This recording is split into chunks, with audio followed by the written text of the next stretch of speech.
Hello. हाँ बेटे, class 12th। आज मैं आपका बेटे 6 चैप्टर शमशेर बहादुर सिंह द्वारा रचित उषा जो काव्यांश में है 6 चैप्टर, उसे आज एक्सप्लेन कर रही हूँ। तो पहले मैं आपको इसका संदर्भ समझा दूँ। इसके कवि जो हैं वो शमशेर बहादुर सिंह हैं। उन्होंने इस कविता के माध्यम से सुबह का बहुत सुंदर शब्द चित्र इस कविता में खींचकर अपनी लेखनी से उसे मूर्त रूप देने का प्रयास किया। तो इसमें सुबह के समय में कवि जो इस कविता की रचना कर रहा है वह प्रातःकाल में उस वातावरण का मूक दृष्टा है, और इस कविता के माध्यम से कवि ने प्रयोगवादी कविता को का रूप भी इसे देने का प्रयास किया। और सबसे जो अलग हटकर बात है इस कविता में वो ये है कि इसमें पुराने उपमानों को लेकर, ये कवि ने इस कविता में पुराने उपमानों को लेकर उसमें नए अर्थ को भरने का प्रयास किया है। पूरी कविता ग्रामीण अंचल से संबंधित है। ग्रामीण अंचल में जैसा होता है उस तरह के चित्र खींचे हैं। तो सुबह का वर्णन करते हैं कवि। सुबह, भोर, यानी कि बहुत अर्ली मॉर्निंग जिसे आप कहते हैं, उस समय किस तरह का वातावरण रहता है, थोड़ी देर बाद किस तरह का वातावरण हो जाता है, उसके बाद किस तरह का वातावरण होता है, और उन सब के वातावरण का बिंब चित्र जो खींचा है वो किससे लिया है? ग्रामीण अंचल से लिया है। कवि देहरादून, हमारे राज्य देहरादून से ही संबंध रखते हैं, यहीं के पले बड़े हैं। तो इसीलिए उन्होंने उस सूर्य चित्र का सुंदर चित्रण इसलिए अपनी लेखनी के माध्यम से इस कविता में दिया है। अब अपनी बुक देखिए। प्रात नभ था बहुत बहुत नीला शंख जैसे, भोर का नभ। प्रात नभ था बहुत नीला शंख जैसे। जब सुबह बिल्कुल अर्ली मॉर्निंग में जब रात ही रहती है तो उसमें पूर्व दिशा में हल्की जो उजाला जब छाता है तो उसे, क्योंकि वह उजालापन पूरा भी नहीं है और अंधेरापन भी पूरा नहीं है, इसलिए उस उजाले और कालिमा के दोनों का मिश्रण, काला और थोड़ा उजालापन, दोनों का मिश्रण कैसा बताया कवि ने? नीले शंख के समान। प्रातःकालीन आसमान, नवमीस आसमान नीले रंग के शंख के जैसा, मानो नीले रंग के शंख के समान हो। भोर का नभ, अब भोर मीन्स ये तो प्रातः अर्ली मॉर्निंग का हो गया। अब भोर मीन्स उसके बाद थोड़ा और उजाला हो गया, उससे उसे भोर कहा उसने। ठीक है। भोर का नभ कैसा दिखाई दे रहा है? राख से लीपा हुआ चौका अभी गीला पड़ा है। उस भोर के नभ में थोड़ी नमी आ गई है। थोड़ी नमी आने के कारण ऐसा लग रहा है बल कि जैसे कि सुबह सुबह ग्रामीण क्षेत्र में राख से लीपा हुआ चौका हो। राख से लीपा, क्योंकि शुद्धता के लिए गाँव में, ग्रामीण अंचल में क्या करते हैं, चौके को लीपते हैं, और वो राख से लिपे होने के कारण राख शुद्धता का प्रतीक मानी जाती है। तो इसलिए राख से चौका लीपा है तो वो कैसा है? अभी गीला है। मानो ऐसा लग रहा है कि जैसे सुरमई जो राख है उस राख से लिपा हुआ चौका कैसा है? जो नमी से भरा हुआ है। वैसा ही वो भोर का नभ भी दिखाई दे रहा है। जो भोर का आसमान है, थोड़ा रात एकदम अर्ली मॉर्निंग से थोड़ा समय बाद ऐसा लगता है। क्यों कहा है उसने राख से लीपा चौका? क्योंकि उस नभ में नमी की मात्रा है। ठीक है, इसलिए कहा कि अभी गीला पड़ा है। जैसे चौका गीला गीला होने के बाद उसमें नमी भी रहती है, पूरी तरह से सूखा नहीं होता, और नमी भी रहती है और सुरमई रंग भी होता है, वही रंग आसमान का भी हुआ है।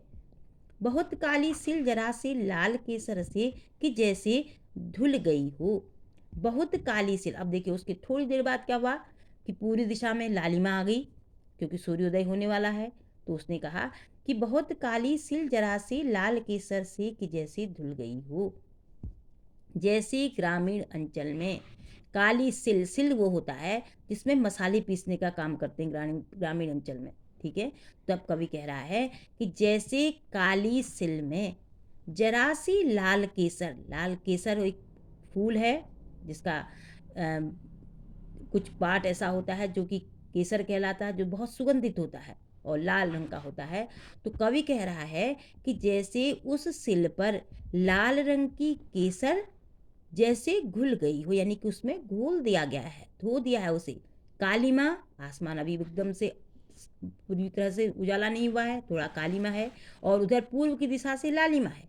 लालिमा और कालीमा के रंग से मिलकर क्या बन रहा है कि जैसे काली सिल पर लाल केसर जैसे घोल दी गई हो, ऐसा ही वातावरण उस सुबह का हो रहा है। बहुत सुंदर बिंब चित्र खींचे हैं कवि ने, और वही यही वास्तव में सुबह का ओरिजिनल जो वास्तविक चित्रण है वो कवि ने किया है। स्लेट पर या लाल खड़िया चाक मल दी हो किसी ने, या तो सिल जैसे केसर मल दी हो सिल पर, ये है।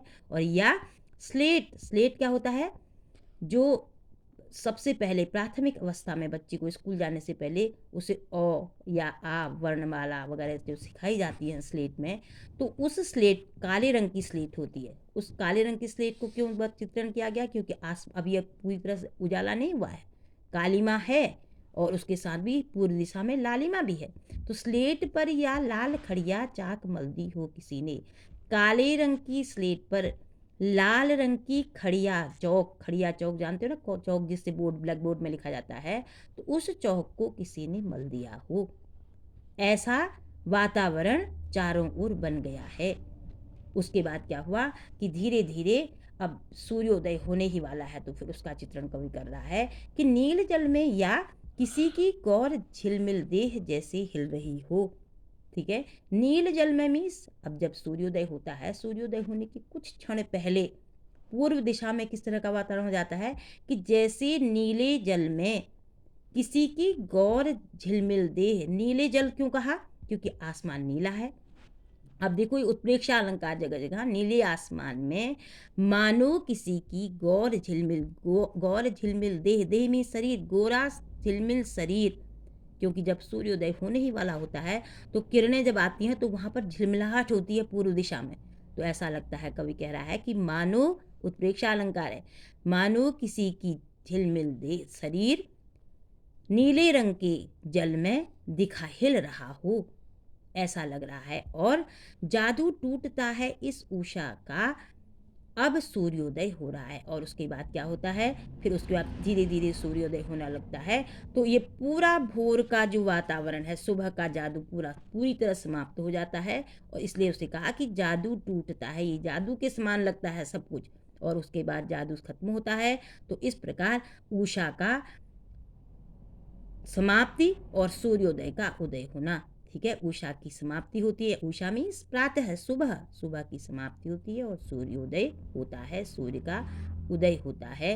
तो ये सब वातावरण जो है ये किससे हैं, जैसे नीला शंख, गीला चौका, जरा सी लाल केसर सिल पर मल देना, या लाल स्लेट पर लाल खड़िया मल देना, ये सब ग्रामीण अंचल से हैं, ग्रामीण अंचल से रिलेटेड है। ये कविता गतिशीलता को दर्शाती है, किस तरह से कि जैसे सुबह अंधेरा, फिर पूर्व दिशा में उजला, फिर पूर्व दिशा में लालिमापन, फिर पूर्व दिशा में झिलमिल थोड़ा और आगे होना। तो ये सब ग्रामीण अंचल की का चित्रण के साथ साथ गतिशीलता को भी बार बार दर्शा रहा है। नील जल में अनुप्रास अलंकार भी है। ठीक, अब देखिए इस कविता में सबसे मुख्य बात जो है वो क्या है कि ये कविता जो है ग्रामीण शब्द चित्र से रिलेटेड है, और इस कविता में गतिशीलता का मुख्य रूप से वर्णन है। ठीक बच्चे, समझ में आ गया होगा चैप्टर, और समझ में आ गया होगा तो आप इसे देखिए, पढ़िए, लाइक कीजिए, सब्सक्राइब कीजिए, और जिससे कि मैं आपको नेक्स्ट चैप्टर फिर इसके बाद एक्सप्लेन करूं, और शेयर कीजिए। धन्यवाद।